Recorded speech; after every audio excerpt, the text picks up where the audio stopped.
Week 18 of the fantasy basketball season. Here's a few centers I looked here off the wire this week. The first center is Zach Collins of the Chicago Bulls. Collins obviously in the Zach LaVine deal with the NBA trade deadline, and he didn't get much playing time with the Spurs, but now with the Bulls, obviously an undermanned team, and Vukovic has been out for a while now, and who knows when he's coming back. He's been filling in and playing well on the year. 5.9 points a game, 3.7 boards, 1.7 assists, 48% from the field in the last couple weeks, 13.5 points a game, 8.5 boards, 3.2 assists, a steal, and 53% from the field. Collins out there in tons of fantasy leagues at 65%. And I know he's filling in for Vuk. He's getting about 35, 40 minutes a game in that time. But even if Vukovic comes back, they still need a backup and someone to come off the bench and give productive minutes. February 26th versus the Clippers, 21 points, 17 boards, 7 assists, 2 steals, 2 threes, 57% from the field. February 28th versus the Raptors, 15 points, 13 boards, 5 assists,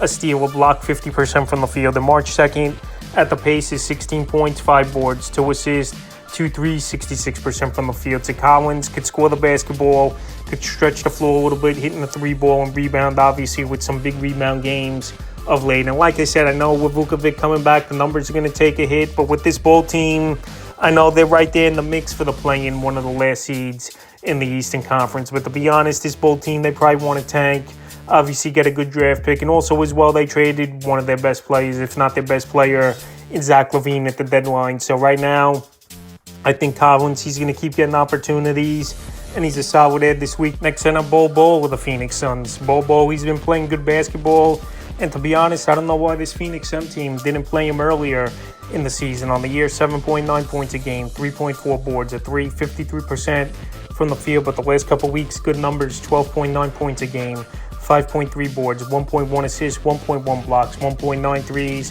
and 65% from the field. So obviously he could stretch the floor. He could rebound his Bol, obviously with his height and shot block. And he's definitely helping out fantasy owners, even though this Sun team just can't get anything going this season. February 27th versus the Pelicans, 15 points, 6 boards, an assist, 2 blocks, 3 threes, 60% from the field. February 28th versus the Pelicans again, 25 points, 3 boards, 2 assists, 2 blocks, 5 threes, 75% from the field. And March 2nd versus Minnesota, 9 points, 11 boards, 3 assists to 3, 44% from the field. So like I said, they had him sitting on the bench all season long for the most part, until recently when they made a few trades towards the deadline.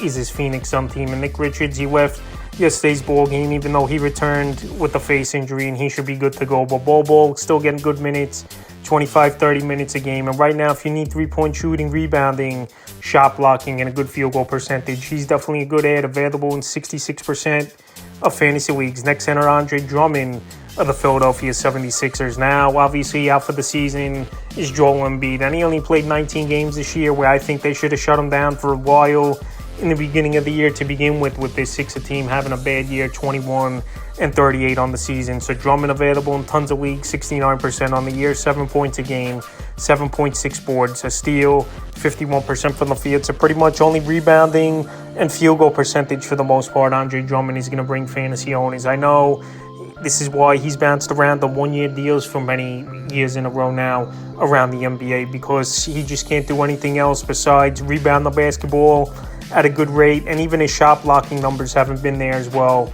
And he's more of a putback guy with dunks and layups, doesn't have a jump shot, obviously don't have a 3-point shot.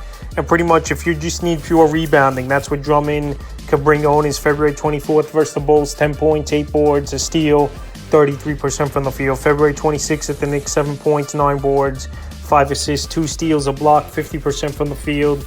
And March 1st versus the Warriors, 10 points, 14 rebounds, 2 assists, 60% from the field. So like I said, pure rebounding and a good field goal percentage. Those are the 2 categories Andre Drummond is going to bring fantasy owners. And right now, he's still another guy that's not playing major minutes. Even with Embiid out 25, 30 minutes at most, he's going to be playing. But like I said, if you need rebounding, Drummond is going to be the guy, and major minutes have opened up now with Embiid officially out for the season. Next center is his teammate, Gresham Yasabule of the Philadelphia 76ers. He's been on the list a whole lot this season. Is Yasabule available in tons of leagues still at 74%. And I believe he has more upside than Drummond at the position. On the year, 10.7 points a game, 5.5 boards, 2 assists, 1.5 threes, and 50% from the field. And I know the last couple of weeks have been a struggle, but now with minutes opening up and he could get major playing time, I think he could help fantasy owners. Rebounding, three-point shooting,